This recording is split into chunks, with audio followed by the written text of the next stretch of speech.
हर हर महादेव।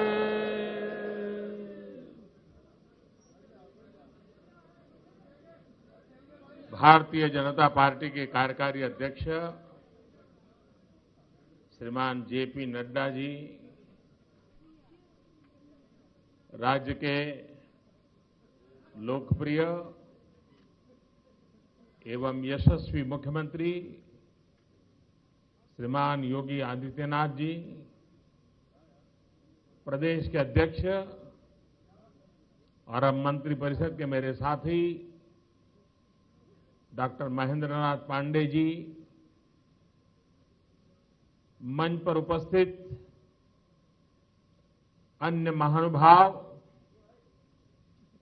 और मेरे प्रिय भाइयों और बहनों,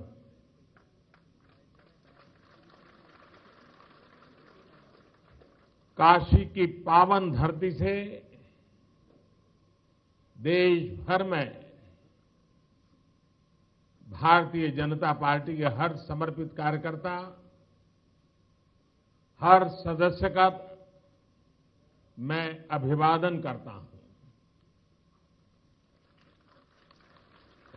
आज मुझे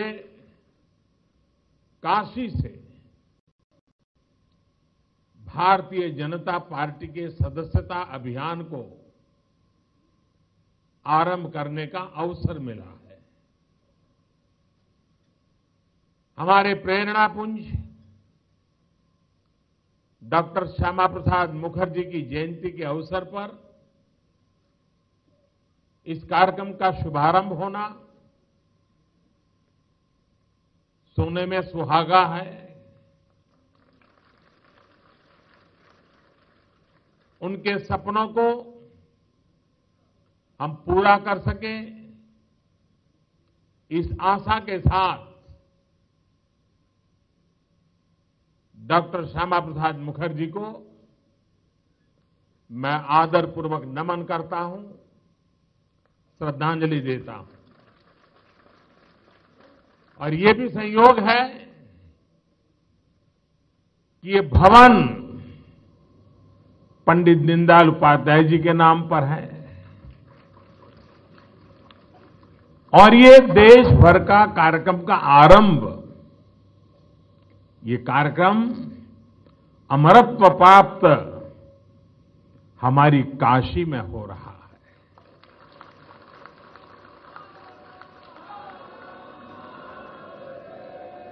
यानी एक त्रिवेणी बनी है जिसे आशीर्वाद लेकर के हम सदस्यता अभियान शुरू कर रहे हैं। काशी के आप सभी कार्यकर्ताओं, देश भर के कार्यकर्ताओं को एक सफल सदस्यता अभियान के लिए बहुत बहुत शुभकामनाएं देता हूं।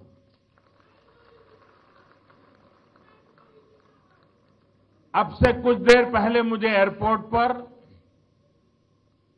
स्वर्गीय लाल बहादुर शास्त्री जी की प्रतिमा का अनावरण करने का सौभाग्य मिला है।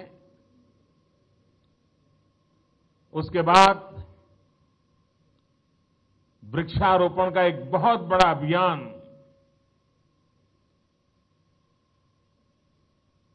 आदरणीय योगी जी के नेतृत्व में आज आरंभ हुआ है। उस पवित्र कार्य का भी मैं हिस्सा बना।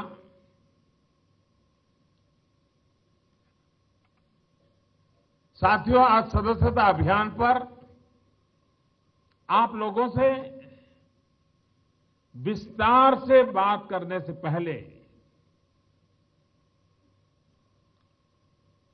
मैं भी एक बहुत बड़े लक्ष्य पर आपसे और प्रत्येक देशवासी से बात करना चाहता हूं। ये लक्ष्य सिर्फ सरकार का नहीं है, ये लक्ष्य हर भारतीय का है। भाइयों और बहनों, कल आपने बजट में और उसके बाद टीवी पर चर्चाओं में और आज अखबारों में एक बात पढ़ी, सुनी, देखी होगी। एक शब्द गूंज रहा है चारों तरफ। हर कोई बोलना शुरू किया है। देखते ही देखते कानों कानों बात पहुंचने लगी है। और वो क्या है? $5 ट्रिलियन इकोनॉमी।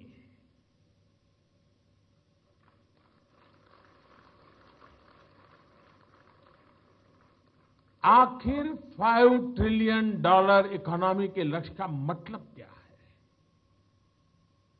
एक आम भारतीय जिंदगी का,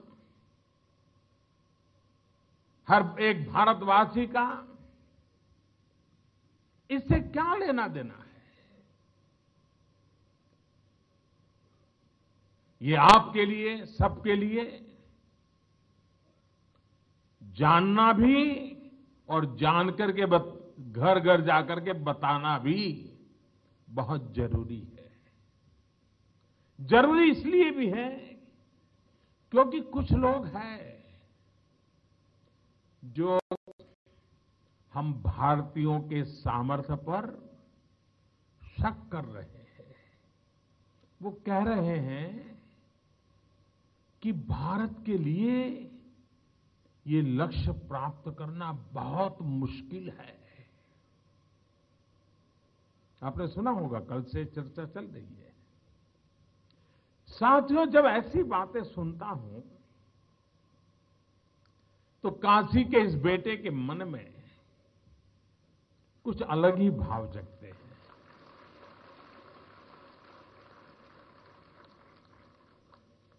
आशा निराशा में उलझे लोगों तक मैं अपने मन के भाव पहुंचाना चाहता हूं।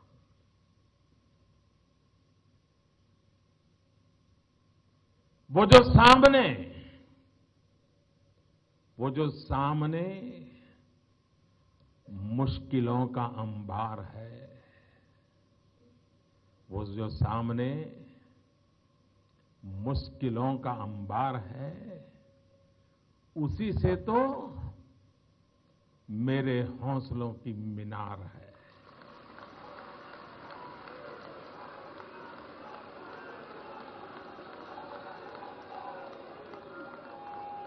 उसी से तो मेरे हौसलों की मीनार है। चुनौतियों को देखकर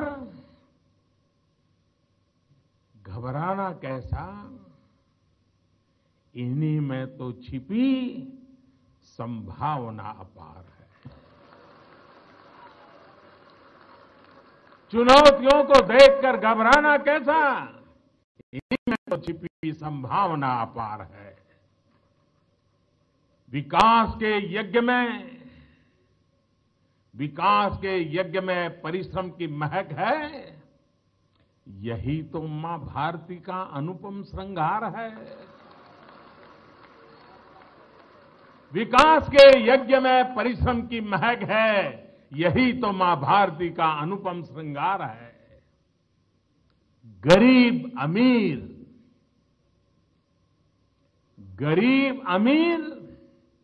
बने नए हिंद की भुजाएं।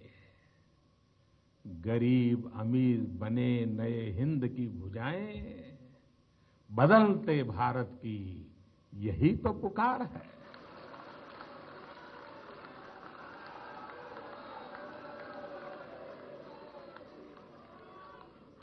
देश पहले भी चला और आगे भी बढ़ा। अब न्यू इंडिया दौड़ने को बेताब है।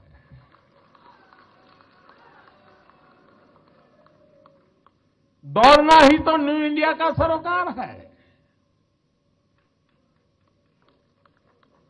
तो साथियों, बात होगी हौसले की, नई संभावना होगी। विकास के यज्ञ की, मां भारती की सेवा की और न्यू इंडिया के सपने की। ये सपने बहुत हद तक जुड़े हुए हैं $5 ट्रिलियन इकोनॉमी के लक्ष्य से। साथियों, 5 ट्रिलियन का मतलब होता है 5 लाख करोड़ डॉलर। और अगर रुपये के संबंध में बात करें तो समझिए कि उसका भी 65-70 गुना। दूसरे शब्दों में कहें तो आज हमारी अर्थव्यवस्था का जो आकार है उसका लगभग 2 गुना। आप सोच रहे होंगे कि कार्यकर्ता सम्मेलन में कहां मैं अर्थशास्त्र की इतनी गूढ़ बातें क्यों करने लग गया। देखिए दोस्तों, मैं खुद भी कोई अर्थशास्त्री नहीं हूं। मुझे अर्थशास्त्र का अ भी नहीं आता है। लेकिन सच्चाई यही है कि आज जिस लक्ष्य की मैं आपसे बात कर रहा हूं वो आपको नए सिरे से सोचने के लिए मजबूर करेगा। नया लक्ष्य, नया उत्साह भरेगा, नए संकल्प, नए सपने लेकर हम आगे बढ़ेंगे और यही मुसीबतों से मुक्ति का मार्ग है।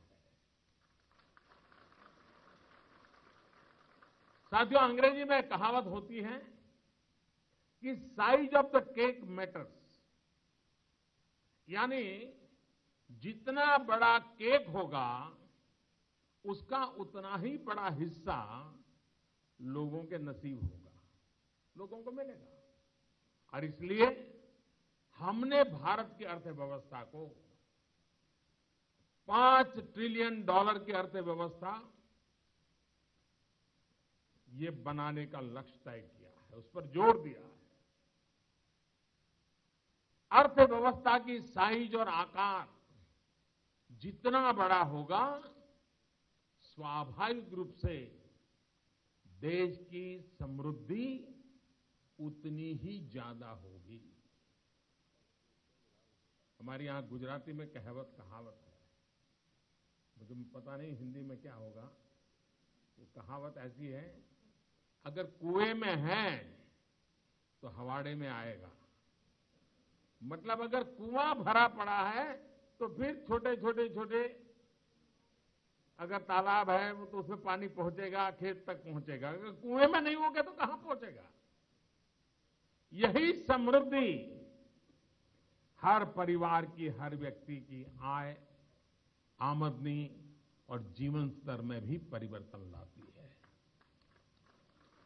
अब सीधी सी बात है कि परिवारों की आमदनी जितनी ज्यादा होगी, परिवार के सदस्यों की आमदनी उसी अनुपात में ज्यादा होगी और उनकी सुख सुविधाओं का स्तर भी उसी अनुपात में ऊंचा होगा। साथियों, आज जितने भी विकसित देश हैं उनमें ज्यादातर के इतिहास को देखें तो एक समय में वहां भी प्रति व्यक्ति आय बहुत ज्यादा नहीं होती थी। लेकिन इन देशों के इतिहास में एक दौर ऐसा आया जब कुछ ही समय में प्रति व्यक्ति आय ने जबरदस्त छलांग लगाई।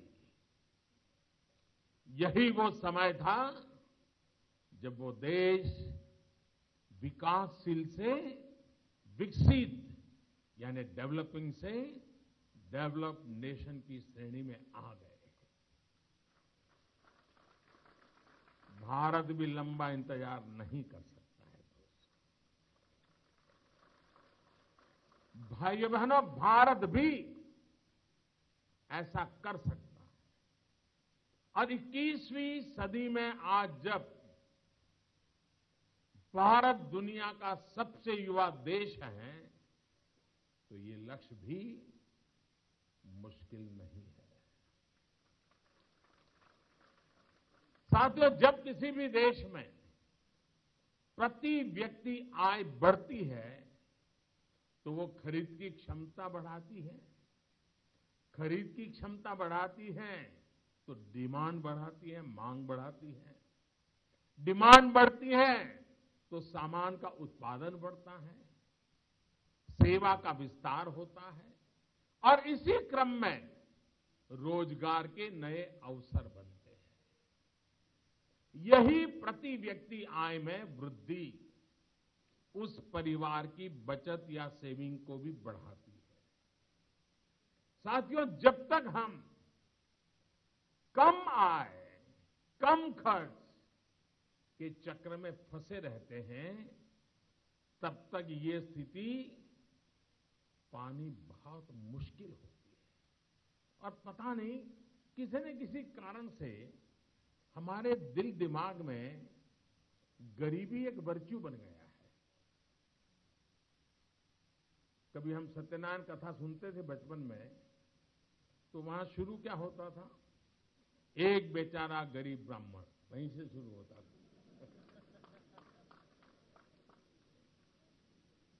यानी गरीबी में गर्व करना एक पता नहीं है कि हमारी मनोवैज्ञानिक अवस्था बन गई। देश को उससे बाहर लाना चाहिए कि नहीं लाना चाहिए? बाहर निकलना चाहिए कि नहीं निकलना चाहिए? सपने बड़े देखने चाहिए कि नहीं देखने चाहिए?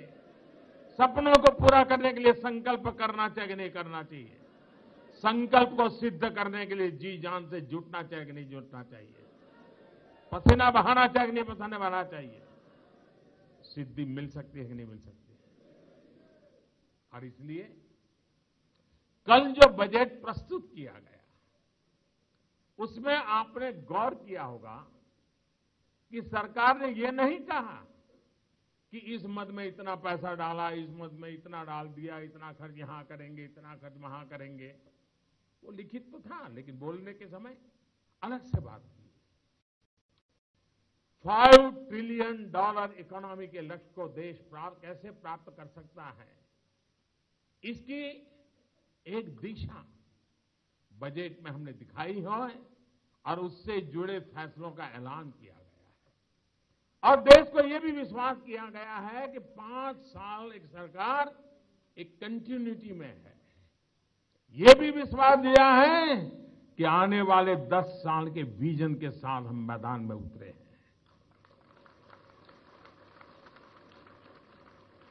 साथियों, उसका एक पड़ाव है ये 5 वर्ष।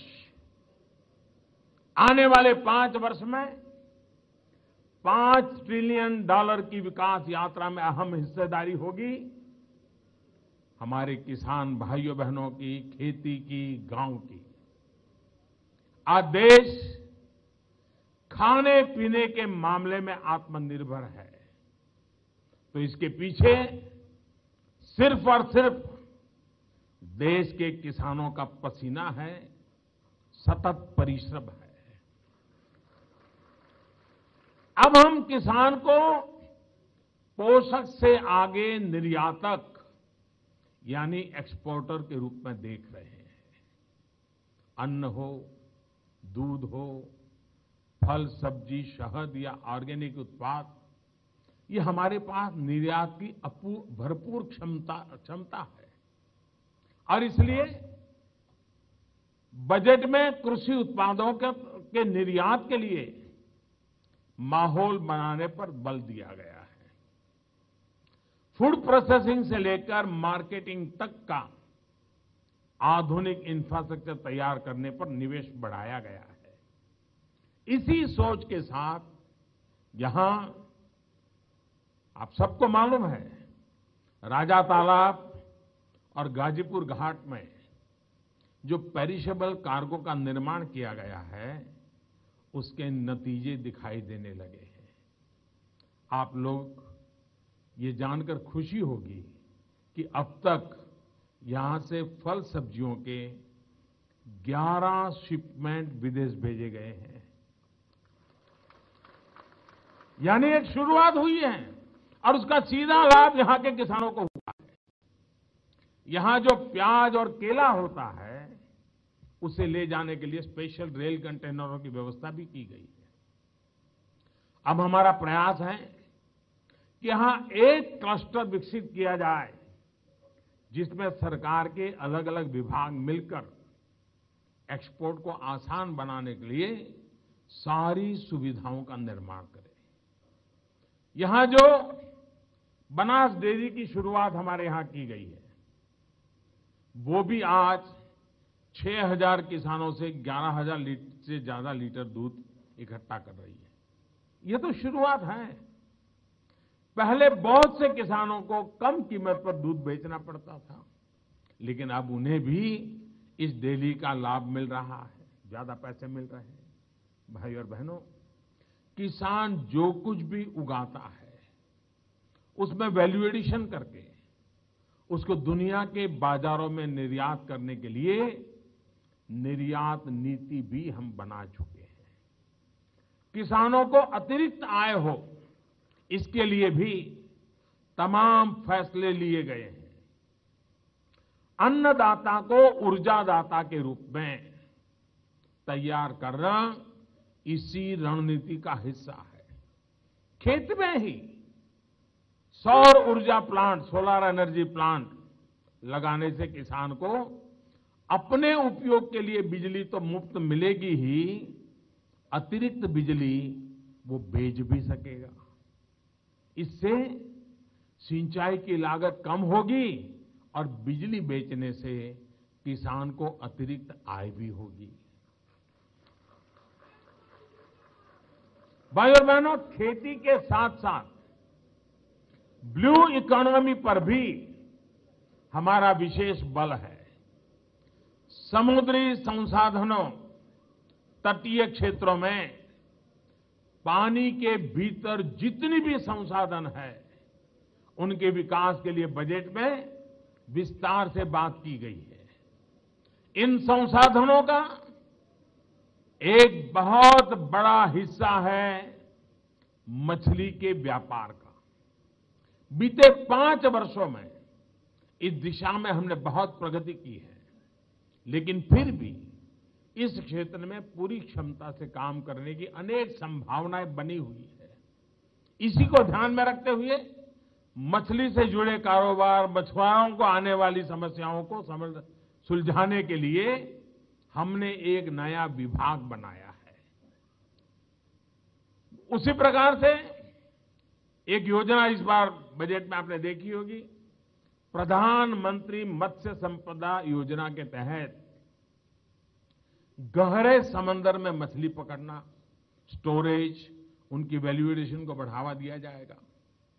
इससे मछली के एक्सपोर्ट में हमारी भागीदारी कई गुना बढ़ेगी, जिससे देश को विदेशी मुद्रा भी मिलेगी और मछुआरों को अधिक दाम भी मिल पाएंगे।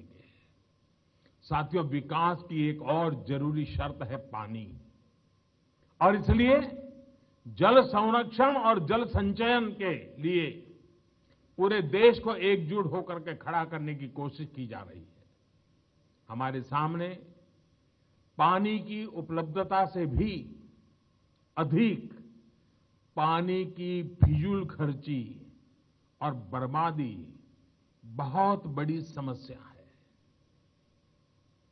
लिहाजा घर में उपयोग हो या फिर सिंचाई में पानी की बर्बादी को रोकना आवश्यक है।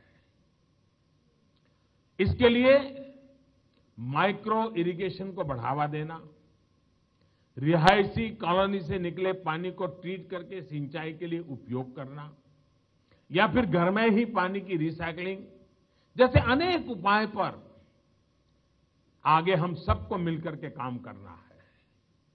घर हो, किसान हो, उद्योग हो, हर कोई जब पानी का सदुपयोग करता है तो उससे पानी के साथ साथ बिजली की भी बचत होती है। साथियों, पानी के संरक्षण और संचयन के साथ साथ घर घर पानी पहुंचाना भी जरूरी है। देश के हर घर को जल, कभी शौचालय के लिए सोचा, कभी आवास के लिए लगे, कभी स्वच्छता के लिए लगे, अब सपना लेकर के निकले हैं हर घर को जल।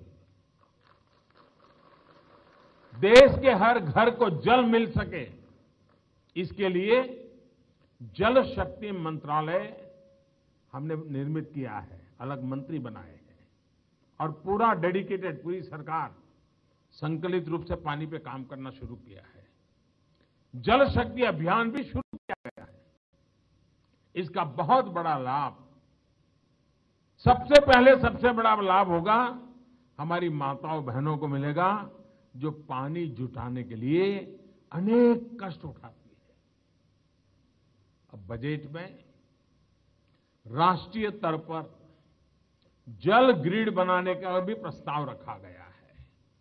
मुझे विश्वास है कि इस प्रकार की व्यवस्था से देश के हर उस क्षेत्र को पर्याप्त जल मिल पाएगा जिसको पानी के अभाव का सामना करना पड़ता है। भाई और बहनों, $5 ट्रिलियन, $5 ट्रिलियन के इस सफर को आसान बनाने के लिए हम स्वच्छ भारत, स्वस्थ भारत, सुंदर भारत बनाने पर भी फोकस कर रहे हैं।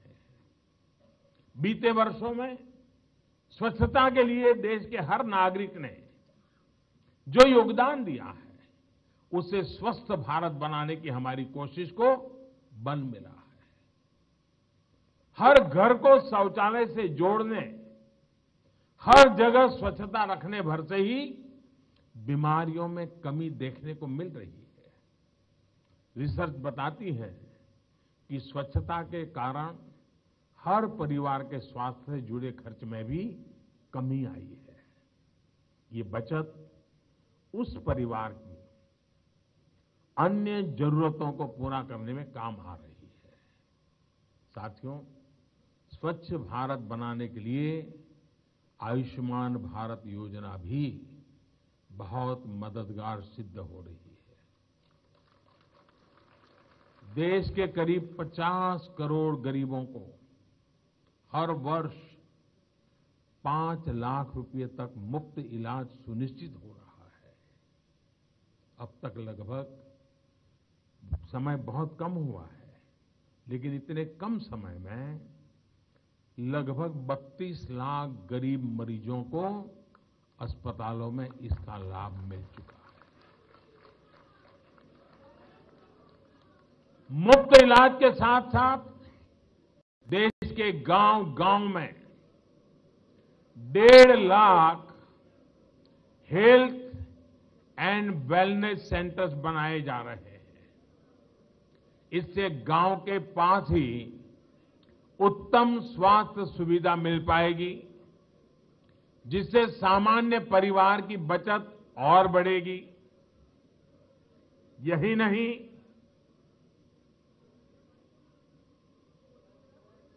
क्या हो गया भाई?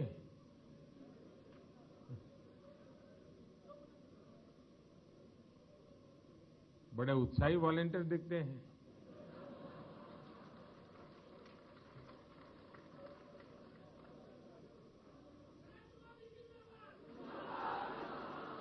बैठे बैठे, हाँ।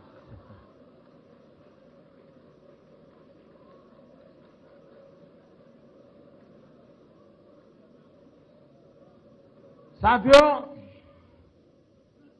यही नहीं, योग और आयुष के उपयोग को बढ़ावा देने से भी स्वास्थ्य के खर्च में कमी आ रही है। योग और आयुष का जिस स्तर पर हम प्रचार कर रहे हैं, उससे हेल्थ टूरिज्म की दृष्टि से भी भारत अहम सेंटर बन रहा है। भाई और बहनों, स्वच्छता का संबंध स्वास्थ्य से तो है ही, सुंदरता से भी है।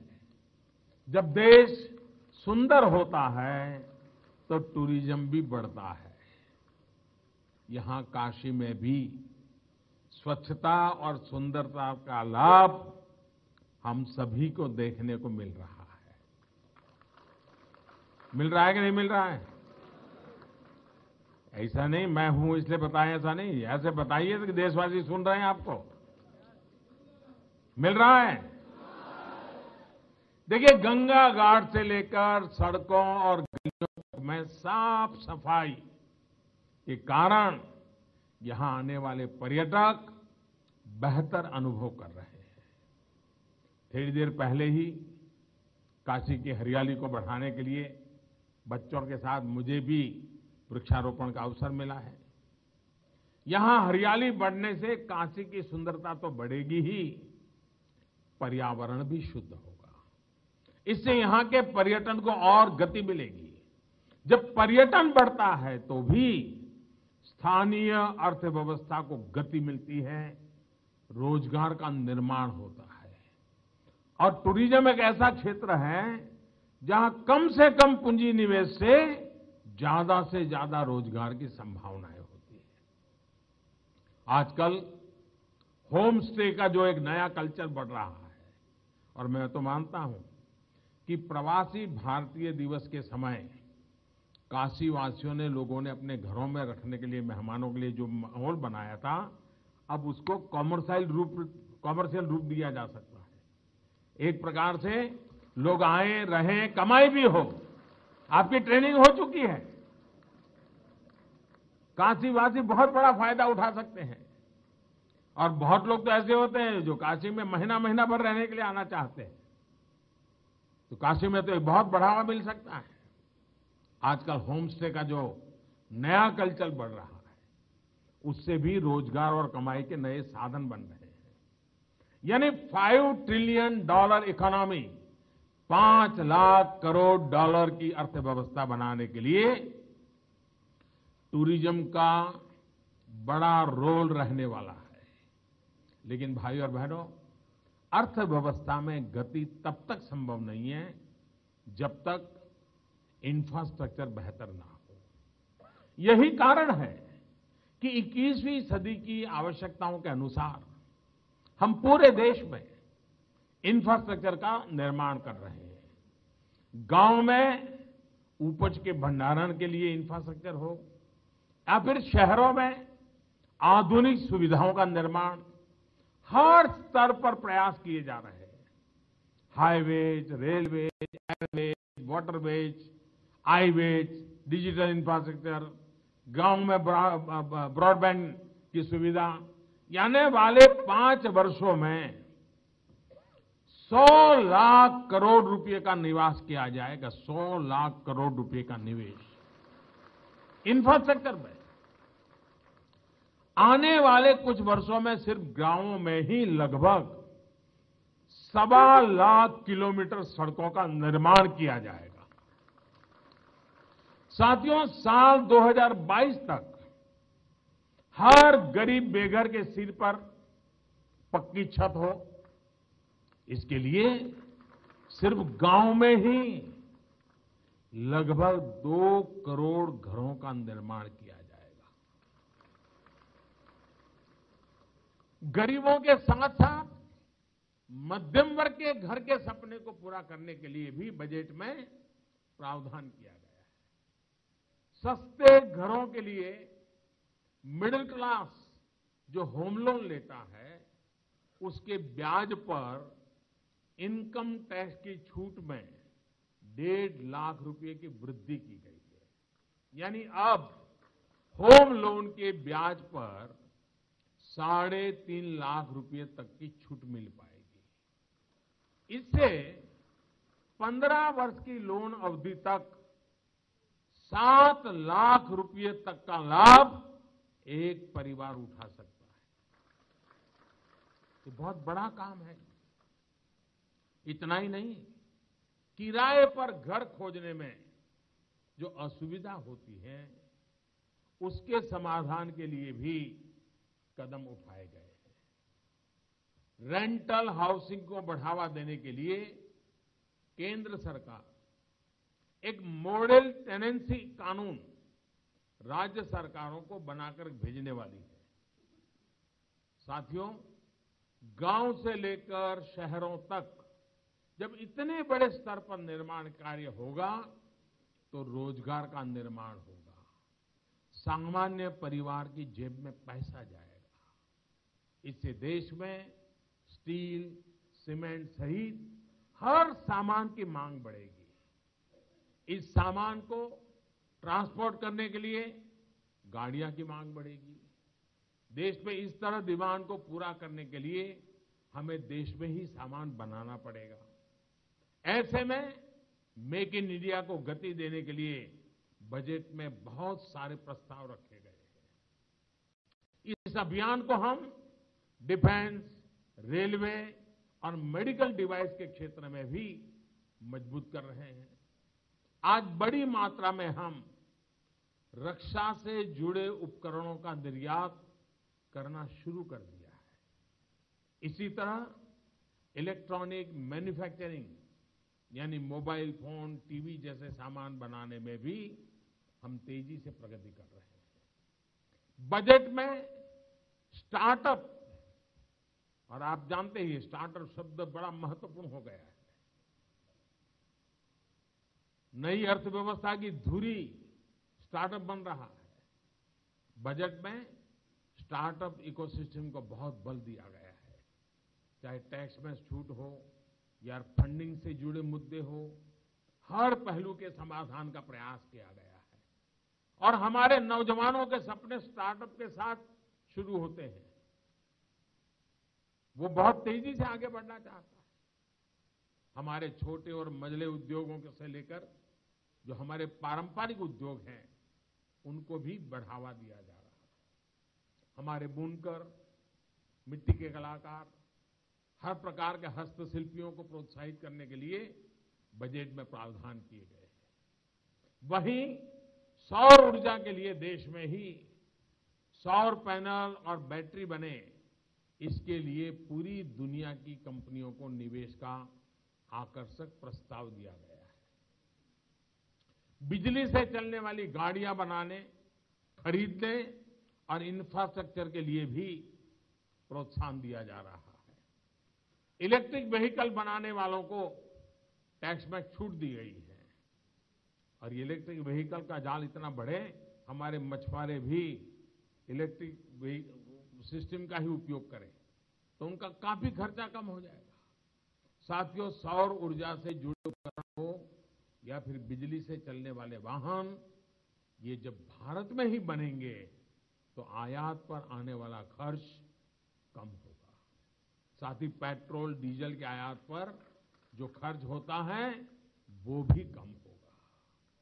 सिर्फ तेल के आयात पर ही देश को हर वर्ष, यानी पेट्रोल डीजल की बात मैं कर रहा हूं, हर वर्ष 5 से 6 लाख करोड़ रुपए खर्च करना पड़ता है। इसके कम होने से कितनी बड़ी राहत देश को मिलेगी, ये हम भलीभांति समझ सकते हैं।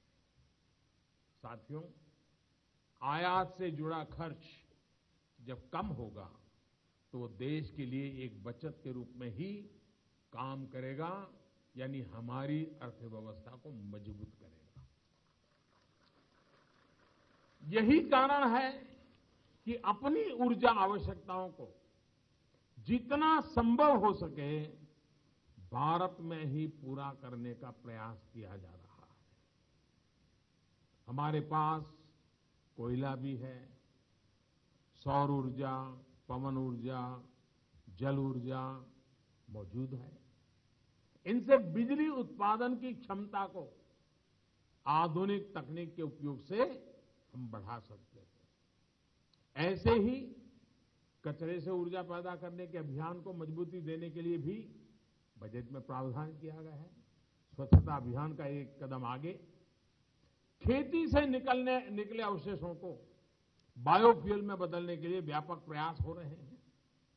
साथियों, $5 ट्रिलियन इकोनॉमी बनाने के लिए जो भी प्रयास किए जाएंगे, उसमें सरकार सिर्फ एक निमित्त मात्र है, एक सहयोगी रूप में है, एक कैटलिक एजेंट के रूप में है।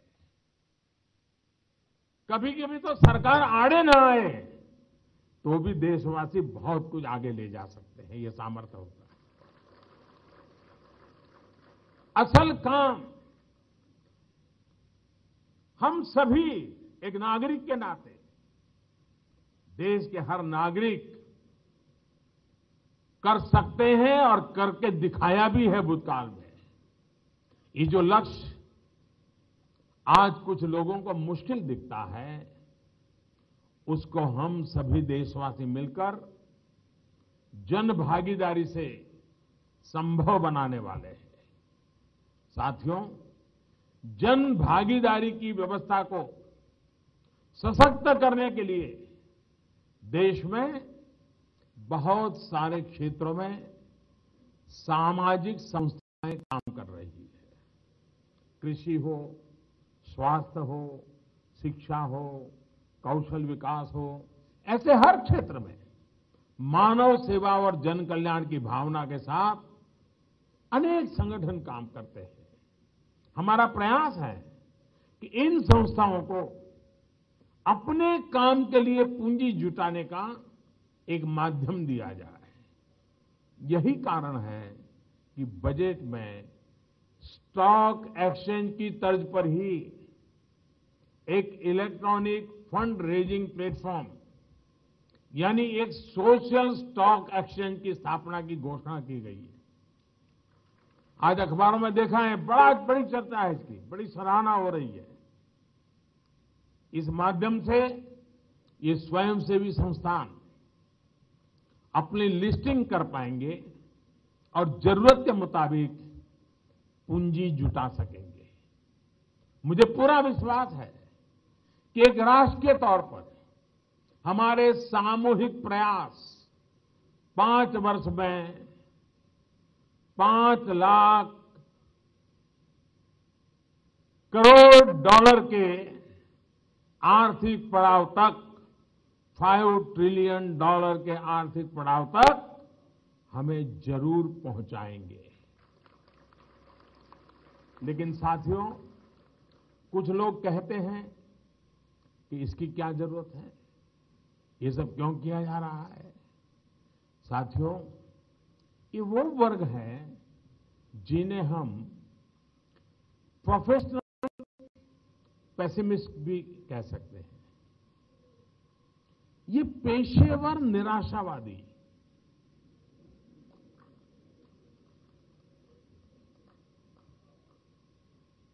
और ये पेशेवर निराशावादी सामान्य लोगों से बिल्कुल अलग होते हैं, कटे हुए होते हैं।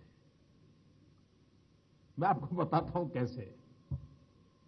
आप किसी सामान्य व्यक्ति के पास समस्या लेकर जाएंगे तो वो आपकी समस्या को समझ करके उपाय खोजने में आपका साथी बन जाएगा और कभी कभी समाधान देगा भी। पर इन पेशेवर निराशावादियों के पास अगर आप उनकी झपट में आ गए, उनके पास पहुंच गए, आप जाएंगे समाधान लेने के लिए, वो आपको संकट में डाल देगा। समाधान को संकट में कैसे बदलना, ये पेशेवर निराशावादियों के उसमें बड़ी मास्टरी होती है। साथियों, किसी भी विचार की विवेचना भी जरूरी होती है और आलोचना भी जरूरी होती है। और 5 ट्रिलियन डॉलर के संबंध में देश में उत्साह भरना, ये भी तो जिम्मेवारी है। वरना यही रोते रहेंगे, ये नहीं हो सकता, ये मुश्किल है, ये नहीं होगा, वो नहीं होगा, ऐसा सोचा जाता है क्या? कोई कभी ऐसा नहीं हो सकता है। आप याद करिए, गंभीर से गंभीर बीमारी की स्थिति में भी डॉक्टर को पता है पेशेंट का क्या होगा, लेकिन डॉक्टर हमेशा मरीज को उत्साह बढ़ाता है। आप चिंता मत कीजिए, बस अभी ठीक हो जाएगा, बस 2 दिन का मामला है। क्योंकि अगर पेशेंट उत्साह से भरा हो जाएगा तो बीमारी को भी परास्त कर करके निकल सकता है। लेकिन आपने देखा होगा, कुछ लोग पेशेंट के मिलने जाते हैं और क्या करते हैं, अच्छा हार्ट अटैक हो गया, अरे वो देखिए ना, वो हमारे मोहन चाचा के बेटे को 40 साल की उम्र, बोलो चला गया। उधर गए थे, उनका एकदम जवान बेटा, अभी तो शादी तय हुई थी, चला गया। अब आप उसकी खबर पूछने गए कि उसकी बर्बादी करने गए। ये पेशेवर निराशावादी मानसिकता है। उनको भी लगता नहीं कि वो गलत कर रहे हैं, उनको ऐसा लगता नहीं है। वो पेशेंट के साथ बात कर रहे हैं। तुम अच्छे हो जाओगे नहीं कह रहे, उसको कह रहे यार वो भी तो गया था। साथियों, सकारात्मक माहौल मरीज में भी नई ऊर्जा भर देता है। साथियों, देश को ऐसे नकारात्मक लोगों से सतर्क रहने की जरूरत है।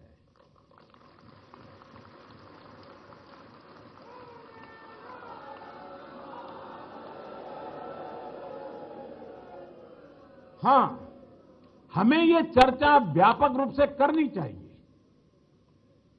ये चर्चा होनी चाहिए कि भाई मोदी जो कह रहे हैं वो दिशा सही है या नहीं है। जो स्टेप्स बता रहे हैं, जो संसाधनों की बात करते हैं, जो प्रक्रिया की बात करते हैं, वो ठीक है कि नहीं है, वो सब चर्चा होनी चाहिए। और चर्चा करते हुए इसमें नए सुझाव भी देने चाहिए। लेकिन 5 ट्रिलियन का लक्ष्य नहीं होना चाहिए। यार कुछ हो ही नहीं सकता है।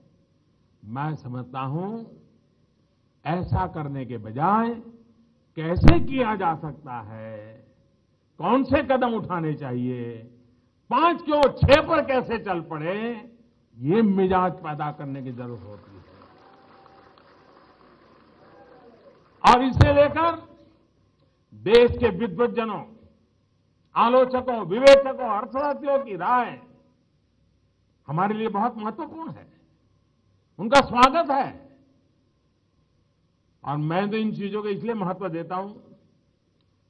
मैं एक बहुत पुरानी एक सत्य घटना आपको सुनाता हूं।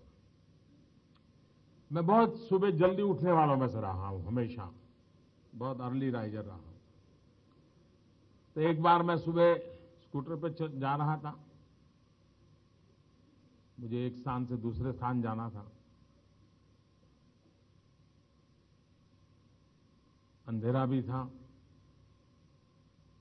तो अहमदाबाद में एक गरीब कोई व्यक्ति खड़े थे, उसने हाथ ऊपर किया, मैं खड़ा रह गया। अकेले थे, ट्रैफिक भी नहीं था, अभी तो सुबह सुबह था, बहुत जल्दी था। तो मुझे पूछने लगे कि भाई साहब, मैं साबरमती जा रहा हूं,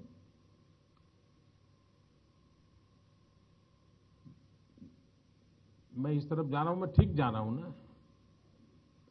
तो मैंने कहा, अरे भाई ये तो बहुत दूर है, तुम पैदल जा रहे हो तो 2-3 घंटे तो ऐसे ही लग जाएंगे तुम्हारे। तुम थोड़ा इंतजार करो, थोड़ी देर में बस शुरू हो जाएगी, सिटी बस, उसमें बैठ करके चले जाना। तो उसने कहा, साहब 5 घंटे लगे, 6 घंटे लगे, लेकिन मुझे ये तो बताओ मेरी दिशा सही है ना? मैंने कहा, लेकिन देर होगी। उसने दोबारा मुझे, एक आदिवासी, अनपढ़ आदिवासी ने मुझे उस दिन पाठ पढ़ा दिया। उसने कहा, साहब ये बताओ ना मेरी दिशा सही है ना? मैंने कहा, भाई तुम्हारा दिशा तो सही है, यही रास्ते जाओगे तुम साबरमती पहुंचोगे। साथियों, हमारी दिशा सही है। मेरा 123 करोड़ देशवासियों पर विश्वास भी बड़ा गजब है। साथियों, जनता की ताकत असंभव को संभव बना सकती है। याद करिए, एक समय था जब देश अनाज के संकट से जूझता था। विदेश से खाने के लिए, पेट भरने के लिए अनाज लाना पड़ता था। देशवासी विदेश से अनाज कब आएगा उसका इंतजार करते थे, कतार में खड़े रहते थे, वो दिन थे। लेकिन उसी दौर में इसी धरती की संतान लाल बहादुर शास्त्री ने जय जवान जय किसान का आह्वान किया, तो पूरे देश के किसानों ने अन्न के भंडार भर दिए।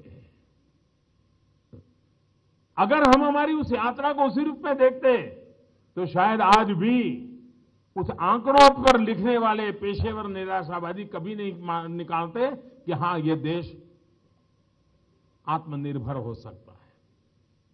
अगर नकारात्मक और निराशावादियों की चली होती तो हम आज भी अनाज को बाहर से ही मंगा रहे होते। साथियों, 2000 के चुनाव में एक बड़ा मुद्दा था देश में दाल की स्थिति का। दाल के दाम अखबार में छाए रहते थे, पल्सिस का। और अब 2014 में विजयी होने के बाद मैंने देश के किसानों को प्रार्थना की थी और मैं हैरान हूं, मेरे देश के किसानों ने दाल के भंडार भर दिए, रिकॉर्ड उत्पादन कर दिया। अब मेरे मन में एक और विचार चल रहा है, और जब मैं काशी पवित्र धरती पर आया हूं, मां गंगा के तट पर खड़ा हूं, तो मैं जरूर आज किसानों से ये बात कह रहा हूं। हम जो खाद्य तेल, खाना बनाने में जो तेल का इस्तेमाल होता है, आज उसको लेकर भी यही बात है। आखिर क्यों हमारा देश खाने वाला तेल बाहर से क्यों लाए? मैं जानता हूं, अगर देश का किसान ठान ले अपनी जमीन के 10वें हिस्से को भी तिलहन के लिए समर्पित कर दें, तो तेल आयात में बहुत बड़ा फर्क आ जाएगा। भाइयों और बहनों, देश बड़े संकल्प और बड़े लक्ष्यों की प्राप्ति से ही आगे बढ़ता है। इच्छा शक्ति चाहिए कि जो ठान लिया वो ठान लिया, फिर उस लक्ष्य की प्राप्ति के लिए खुद को समर्पित कर देना होता है। सोचिए, अंग्रेज भी एक समय कहते थे, जब देश आजाद होने की दिन की चर्चा चल रही थी, तो वो यही सोच करके, सपने देख करके गए थे, बड़े खुश थे कि जैसे ही हम जाएंगे ये देश टुकड़ों टुकड़ों में बिखर जाएगा, राजे रजवाड़े सब मैदान में आ जाएंगे, ये देश बचेगा ही नहीं, यही सोच करके गए थे। लेकिन एक सरदार वल्लभ भाई पटेल ने ठान लिया कि देश की रियासतों को साथ लाना है, एक भारत श्रेष्ठ भारत बनाना है, तो इस संकल्प को पूरा कर ही रुके थे। मैंने अपनी आंखों से देखा है, 2001 में कच्छ के अंदर जब भयंकर भूकंप आया था, इस पिछली शताब्दी का सबसे बड़ा भूकंप था। लोग कहते थे बस खत्म, अब ये खड़ा नहीं हो सकता है। आज वो खड़ा ही हुआ, ऐसा नहीं, तो दौड़ रहा है। वो हिंदुस्तान के सबसे तेज गति से दौड़ने वाले जिलों में उसने अपना नाम दर्ज करा दिया। लोगों ने करके दिखाया। 5-6 साल पहले जब उत्तराखंड में तबाही आई थी, तो क्या स्थिति थी? कहा जाता था कि केदारनाथ में अब यात्री नहीं आ पाएंगे, लेकिन अब देखिए, पहले से कहीं ज्यादा यात्री अब केदार के दर्शन के लिए जा रहे हैं। साथियों, इस देश की ताकत को हम कम आंकना गलत है। देश ने 62 की लड़ाई और 65 की लड़ाई में हमारा देश का नागरिक जितना खुद को प्यार करता है, उतना ही गोल्ड को प्यार करता है, सोने को प्यार करता है। सोना तो घर में होना ही चाहिए, ये हमारी सोच है। लेकिन जब 62 की लड़ाई हुई, 65 की लड़ाई हुई, इसी देशवासियों ने अपने गहने, अपना सोना मां भारती के चरणों में डाल दिया था। पिछले 5 साल में भी जन भागीदारी की ताकत देश ने देखी है। चाहे स्वच्छ भारत अभियान हो, गैस सब्सिडी छोड़ने की बात हो, या फिर सीनियर सिटीजन द्वारा रेलवे में कंसेशन का त्याग, ये जन भागीदारी के उदाहरण है। ऐसे ही देश बनता है, ऐसे ही देश बन रहा है। साथियों, चाहे 1000 दिन में देश के हर गांव तक बिजली पहुंचाने का संकल्प हो, सौभाग्य योजना के तहत बिजली कनेक्शन देना हो, स्वच्छ भारत मिशन के तहत शौचालय का निर्माण हो, जनधन योजना के तहत गरीबों के बैंक अकाउंट खोलना हो, हमारी सरकार की पहचान संकल्प से सिद्धि की रही है। पिछले 5 वर्षों में 1.5 करोड़ से ज्यादा गरीबों को हमारी सरकार ने पक्के घर दिए हैं।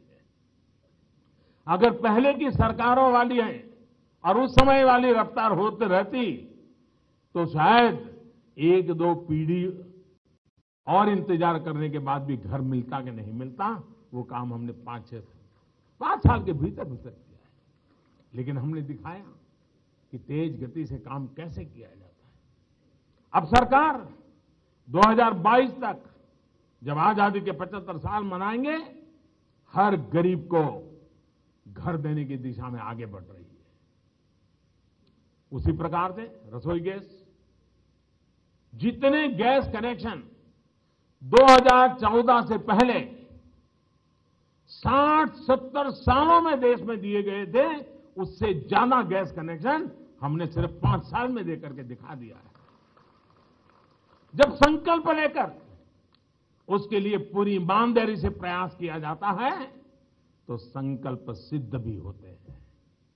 कुछ साल पहले क्या किसी व्यक्ति ने सोचा था कि ईज ऑफ डूइंग बिजनेस की रैंकिंग में भारत का जो 142वां स्थान था वो 77वां हो जाएगा। इसी तरह फॉरेन डायरेक्ट इन्वेस्टमेंट को लेकर भी हमने लक्ष्यों को प्राप्त करके दिखाया। साथियों, आपने सुना होगा, और ये श्लोक तो शायद काशी वालियों को सिखाने की जरूरत नहीं है, हम स्कूलों में पढ़ते थे तब भी हमको सिखाया जाता था। उद्यमेन ही सिद्धंति कार्याणि मनोरथै, न ही सुप्तस्य सिंहस्य प्रविशन्ति मुखे मृगाः। यानी उद्यम से ही कार्य पूर्ण होते हैं, केवल इच्छा करने से नहीं। सोते हुए शेर के मुख में मृग स्वयं प्रवेश नहीं करते हैं। इस देश के कोटि कोटि लोगों की इच्छा शक्ति ही देश को आगे ले जाएगी, उसे $5 ट्रिलियन की इकोनॉमी का लक्ष्य प्राप्त करने में मदद करेगी। और ये भी याद रखिए, भारतीय अर्थव्यवस्था का, और ये आंकड़ा सुनकर के आपको जरूर लगेगा कि हां 5 ट्रिलियन हो सकता है। भारतीय अर्थव्यवस्था को 1 ट्रिलियन की अर्थव्यवस्था बनाने में आजादी के बाद लगभग 55-60 साल लग गए। 1 ट्रिलियन पहुंचते पहुंचते 55-60 साल बीत गए और हमने 2014 से 19 5 साल के अंदर $1 ट्रिलियन नया जोड़ दिया है दोस्तों। यानी एक तरफ 1 ट्रिलियन में 55-60 साल और दूसरी तरफ 1 ट्रिलियन 5 साल के अंदर। ये अपने आप में इस बात का सबूत है कि ये लक्ष्य लेकर के अगर 125 करोड़ देशवासी चल पड़े, हर परिवार तय करे कि मुझे मेरी आमदनी बढ़ानी है, हर तहसील हर जिला तय करे कि हमें हमारे जिले की तहसील की अर्थव्यवस्था को बढ़ाना है, कौन कहता है देश आगे बढ़ नहीं सकता है। और इसी विश्वास के साथ लक्ष्य ऐसा रखा है कि जो मेहनत के बिना हम पा नहीं सकते जी। मेहनत करनी पड़ेगी, देशवासियों को कुछ न कुछ देना पड़ेगा, चलना पड़ेगा, लेकिन उसके फल पीढ़ियों तक देशवासियों को मिलते रहेंगे। इस विश्वास के साथ आगे बढ़ रहे हैं। और मैं चाहूंगा कि भारतीय जनता पार्टी के कार्यकर्ता के नाते और एक सजग भारतीय होने के नाते आप सब इस लक्ष्य की प्राप्ति में जुट जाएं और दूसरों को भी प्रेरित करें। साथियों, आज से जो सदस्यता अभियान शुरू हो रहा है, उसके मूल में भी यही भावना है। दल के साथ साथ देश के दूत बनकर हमें काम करना है। सदस्यता अभियान को हम राष्ट्र की प्रगति के लिए विश्वास, दोस्ती और बंधुत्व का मजबूत सूत्र मानते हैं। दीनदयाल उपाध्याय जी का तो स्पष्ट विचार था कि कोई दल सिर्फ सत्ता के लिए इकट्ठा हुए कुछ लोगों का समूह नहीं होना चाहिए, बल्कि लोगों को एक दल के रूप में इसलिए साथ आना चाहिए ताकि राष्ट्र के प्रति अपने साझा विश्वास और विचारों का सदुपयोग हो सके। इसी भावना को सामने रखते हुए नए भारत के निर्माण के लिए हमें अधिक से अधिक विचारों को भाजपा की धारा के साथ जोड़ना है। और हमने देखा इसका जो मंत्र बनाया हुआ है, साथ आए देश बनाए। हमने ये नहीं कहा कि साथ आए सरकार बनाए। यही फर्क है औरों में और हमारे में। हमने कहा है साथ आए देश बनाए। सरकार तो एक व्यवस्था है जिसकी जरूरत है देश बनाने के लिए, इसलिए ये सरकार बनाए।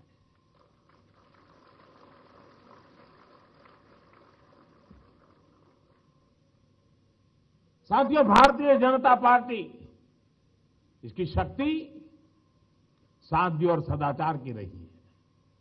भारतीय परंपरा की ये चिरस्थायी मूल्य हमें विरासत में मिले। अटल जी, अडवाणी जी, जोशी जी सहित अनेक भारतीय जनता पार्टी को हर स्तर पर हमारी पुरानी पीढ़ियों ने नेतृत्व दिया है। हर व्यक्ति ने इन मूल्यों को अपने जीवन का हिस्सा बनाया है। सादगी और सदाचार भारतीय जनता पार्टी के सदस्यों के लिए, कार्यकर्ताओं के लिए मजबूरी नहीं बल्कि जरूरी है। देश स्वाभाविक रूप से हमसे ये अपेक्षा करता है। और इसलिए भाइयों, सदस्यता अभियान में जब जा रहे हैं तब सर्वजन हिताय सर्वजन सुखाय इस मंत्र को लेकर के जीने वाले हम लोग समाज के हर वर्ग को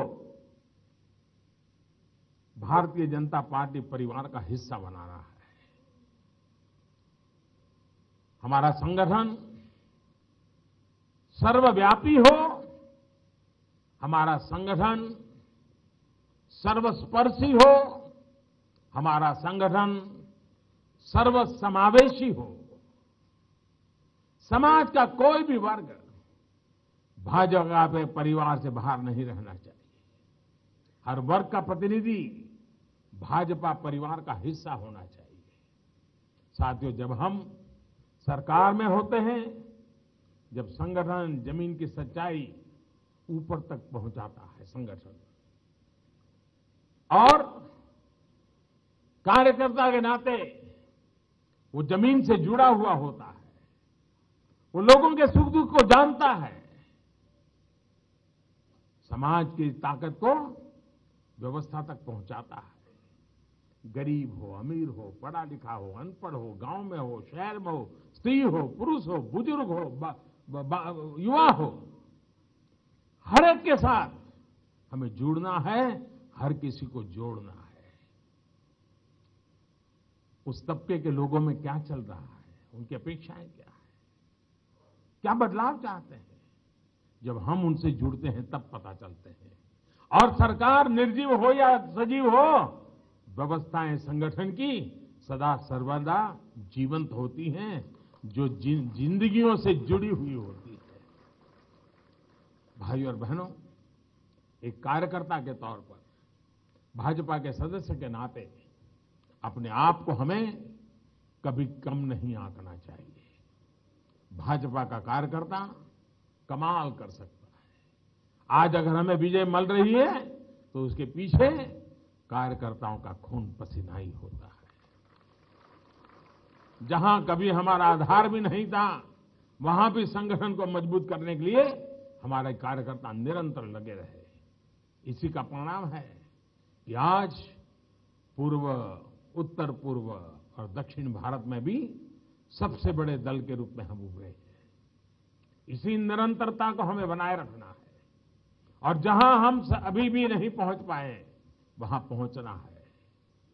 भाई और बहनों, हमें अपने जीवन में एक और मंत्र कभी नहीं भूलना चाहिए कि हम देश के लिए काम कर रहे हैं और हमारा दल देश के लिए ज्यादा से ज्यादा उपयोगी हो।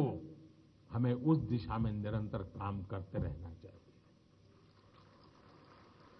साथियों, ये मान्यता है कि काशी में किए गए पुण्य क्षीण नहीं होते। हम सभी आश्वस्त हैं कि भाजपा परिवार नए सदस्यों को जोड़ने का अभियान भी बहुत नई शक्ति के रूप में, राष्ट्र शक्ति के रूप में परिवर्तित होगा, सफल होगा। संपूर्ण देश में भाजपा का ये विस्तार देश की विकास यात्रा की ओर तेज गति लाने में बहुत बड़ा सहायक होगा। मां गंगा की अविरल धारा की तरह भाजपा की विचारधारा भी सतत बहती रहेगी, जन जन को जोड़ती रहेगी। इसी विश्वास के साथ आप सभी का बहुत बहुत अभिनंदन, बहुत बहुत शुभकामनाएं, बहुत बहुत आभार। हर हर महादेव। भारत माता की, भारत माता की, भारत माता की। बहुत बहुत धन्यवाद।